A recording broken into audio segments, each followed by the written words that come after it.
B. Hawthorne. I'm a writer, and I also need to make bread today. So what we're gonna do in today's video is I'm going to be making a bread dough while we talk about the alpha reader feedback that I received for the Rope Salesman, and also how that's going to influence going forward what I do to fix up the Rope Salesman into a pretty clean draft 3.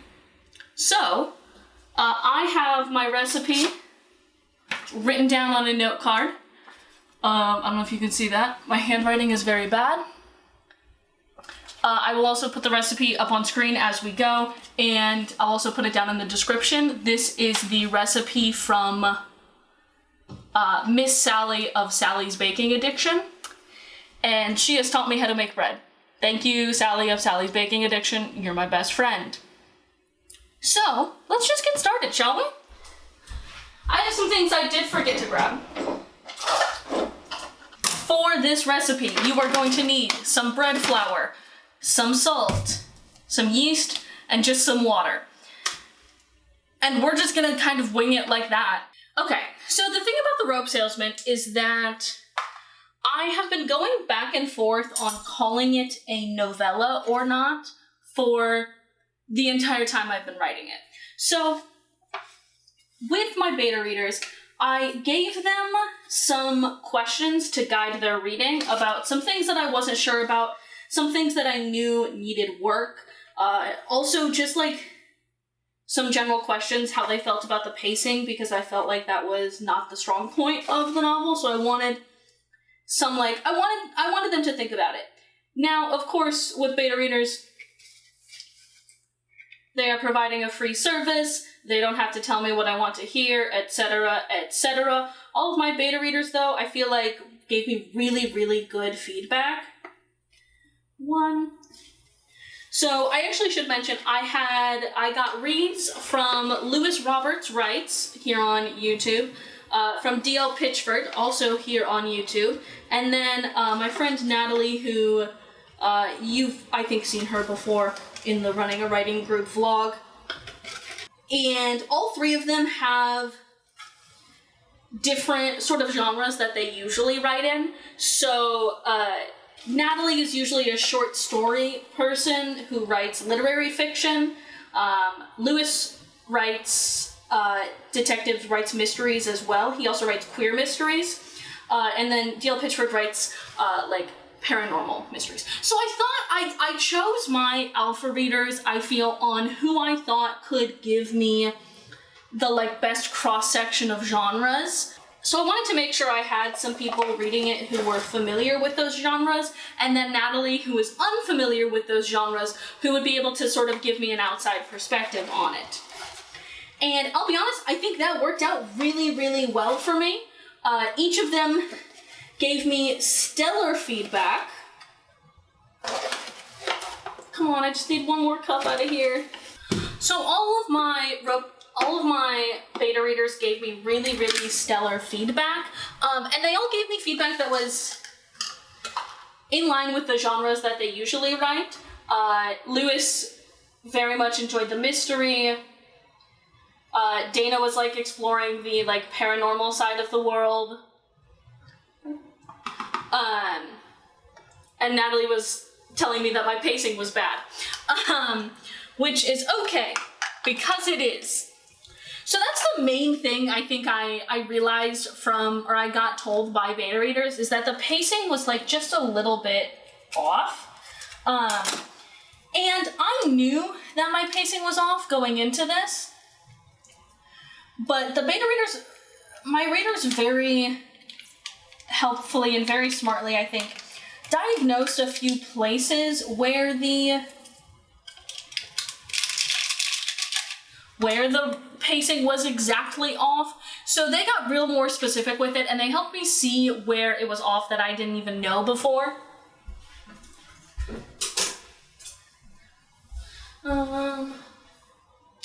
Teaspoons.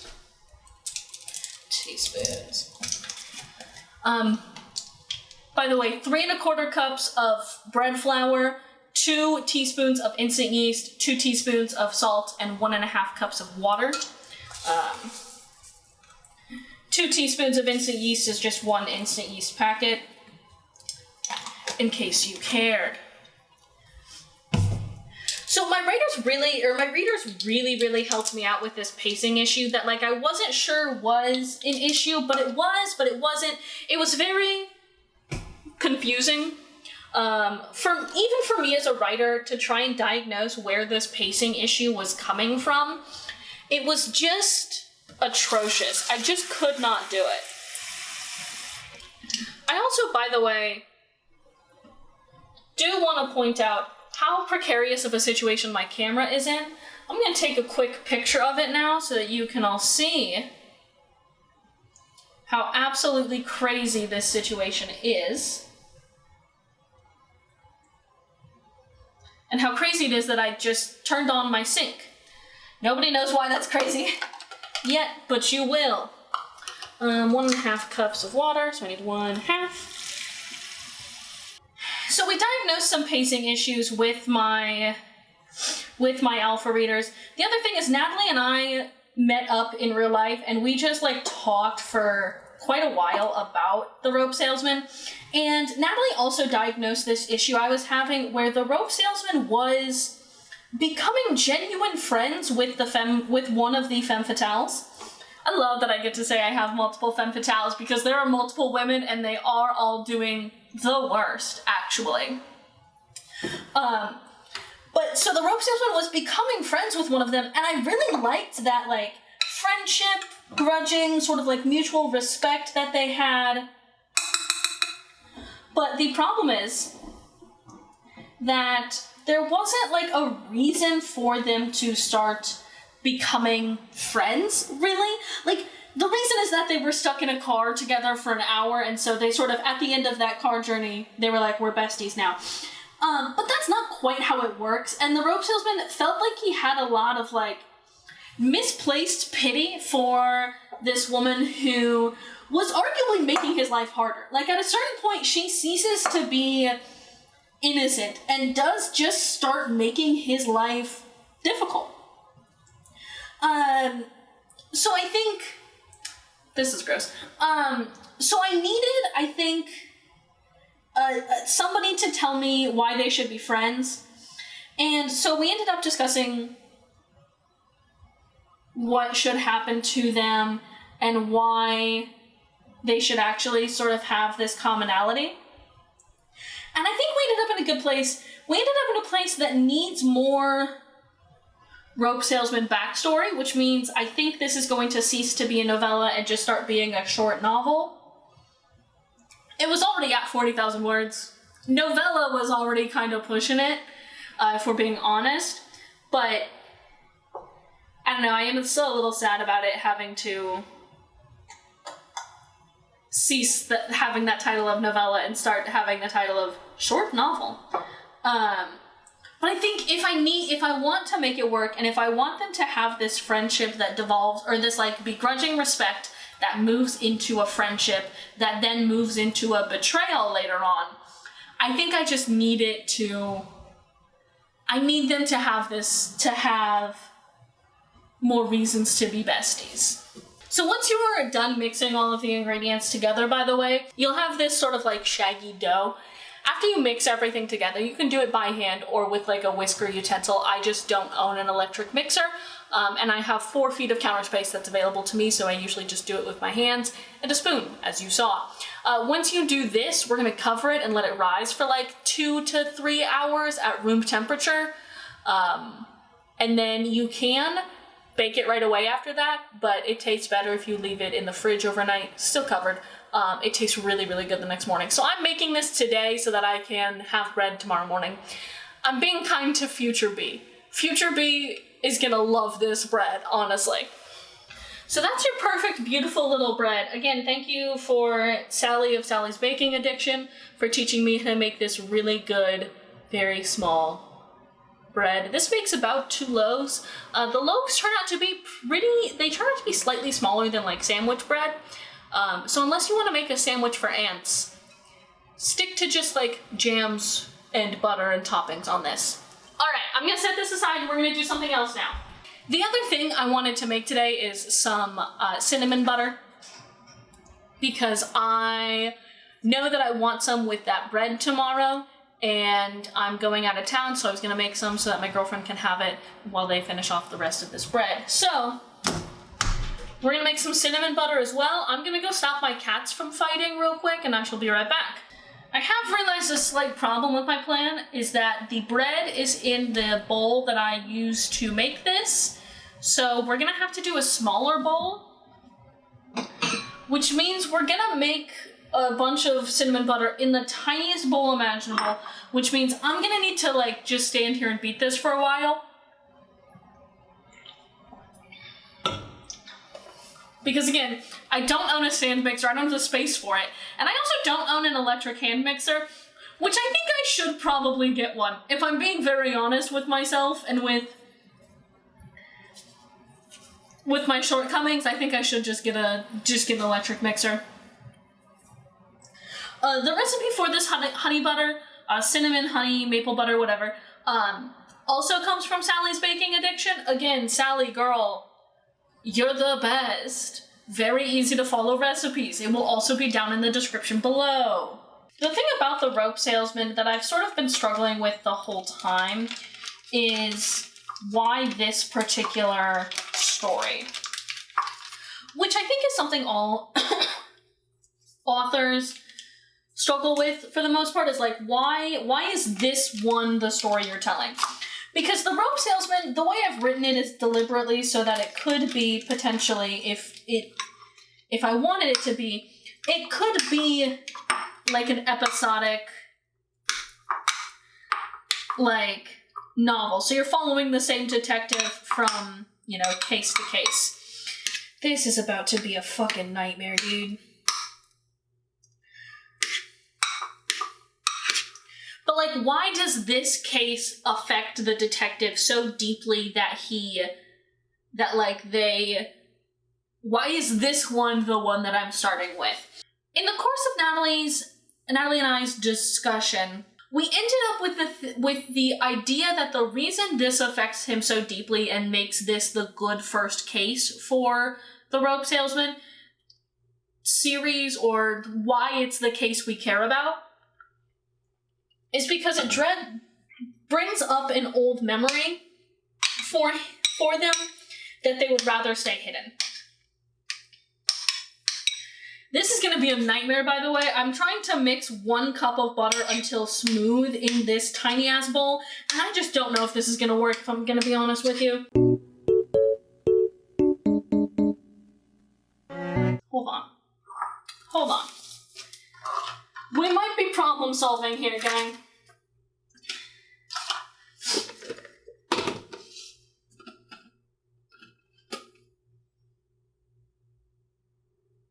We might be problem solving. Hang on. This might be the move. Or it might be stupid as shit. I guess we'll see.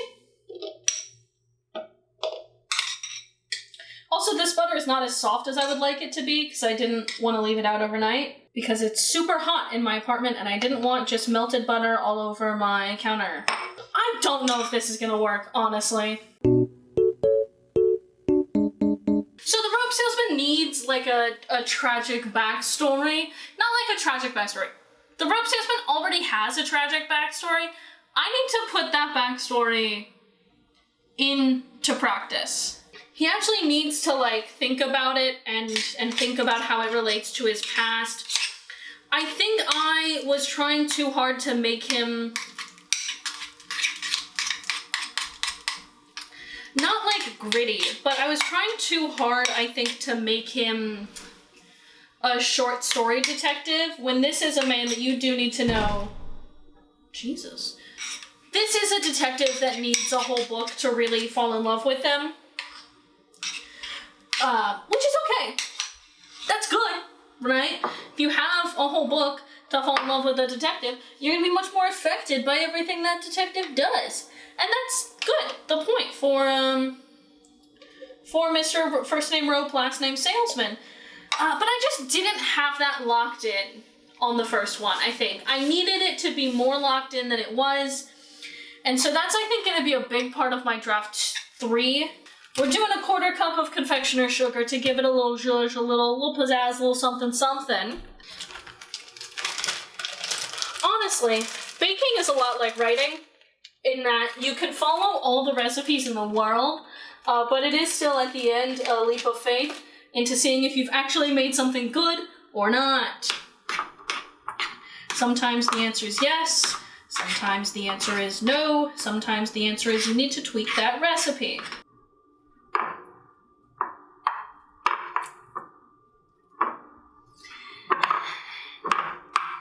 What'd you do today? Oh, I just stuck my hand in some butter. Just for fun. I hate that that worked better than anything else I've tried thus far. My hands did feel kind of dry and gross today, but now they're pretty smooth. One could say, like butter. All right, let's do some honey syrup. 2 tablespoons. It's tablespoons, not teaspoons. I only have a half tablespoon for some reason here, so I guess that's what we use. I just like honey better than I like maple syrup, but your mileage may vary. That's cooking, baby. And then I need 1 teaspoon of cinnamon. You usually will add a little more cinnamon to taste, but 1 teaspoon is a good place to start. I think I ended up using 1 1/4 teaspoons last time I made this, so your mileage may vary, as always. With all of these, just adjust until it feels right in your heart and in your mouth. And then I need a pinch of salt. Where'd my salt go? Salt.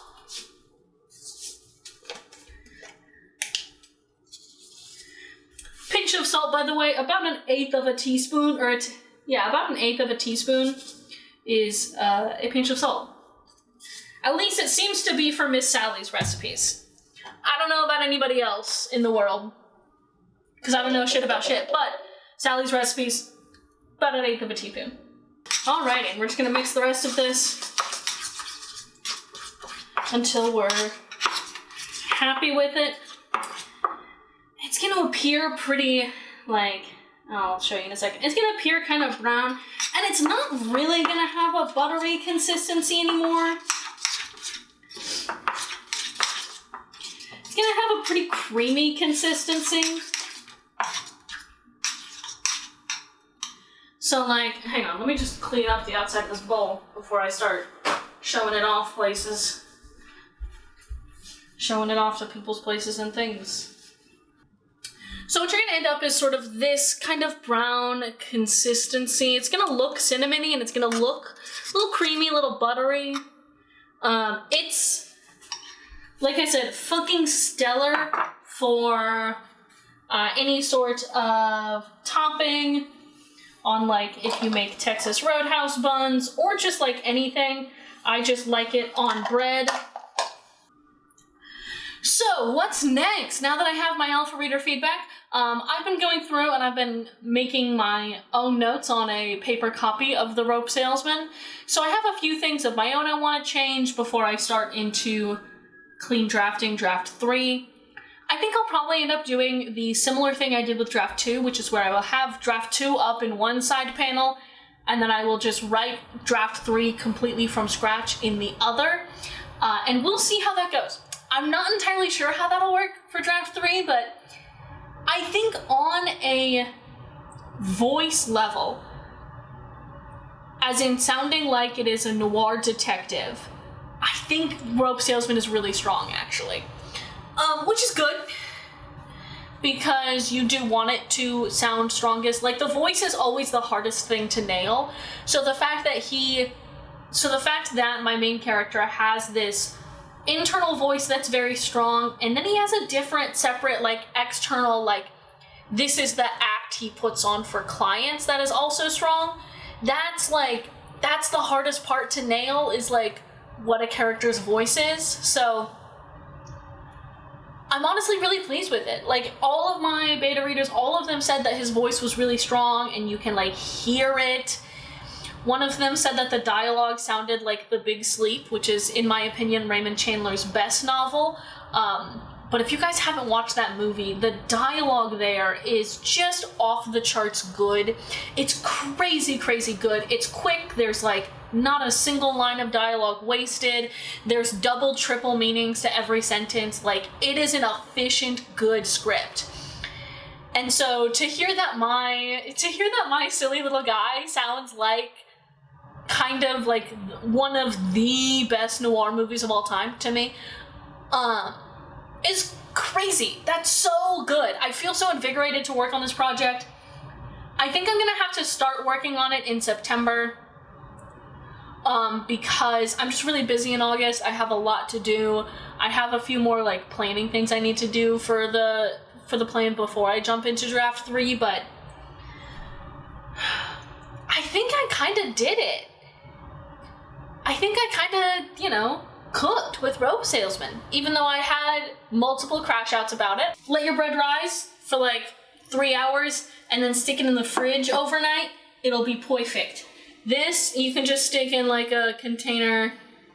I think I have a little jar I'm gonna put mine into once I add a little more cinnamon to it. And then you'll have some delicious, delicious things that you can eat with bread. And you'll have bread, which honestly makes most situations better. If you need something to do while you are crashing out about your writing projects, might I recommend making bread? I'm about to put this bread into the oven. As you can see, it rose overnight. It's a little bit bigger now. But I thought I'd come on and do a little last sort of final thoughts about going into the revision process for draft 3. So, let's finish making some bread, shall we? Last things for this bread, the oven will be at 475. It's a very hot bake. Bread, you're gonna cook it for about 20 to 22-ish minutes, 20 to 25 depending on your oven. You're gonna need to sort of experiment a little bit and see what works for your oven. We are gonna be using some more flour to put on the bottom of the pan that's going in the oven. Usually you'll want to put the bread out onto a floured workspace and then from that workspace put it to the pan. I do not have that much workspace, you've seen. This is the other angle of my kitchen, by the way, so yesterday you were facing the other way. So you can see I have like 5 feet of counter space total. So I will be just sort of flouring this pan and then using this pan to put it into the oven. So that's what we're doing. I think in cooking terms, you could use another type of flour for what I'm about to do. You could use like a bench flour. I don't have that much flour. I have as much flour as I have, and it is all bread flour for this exact purpose, so that's my bench flour. Alright, we're going to split it in half, give or take. I'm going to sort of work it into a loaf.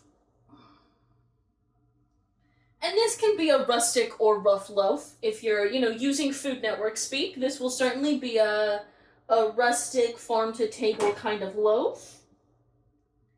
If you're on... Did anybody else watch that show Cutthroat Kitchen on the Food Network? That used to be my shit. And that's how I learned that when people said food was rustic or, like, deconstructed, it just mostly meant that it was kind of sloppy. Shout out to Alton Brown for that one. Okay. I'm gonna wash my hands again. I'm going to be doing a little bit of an experiment with this bread. Just like I'm doing with all my writing. Wow.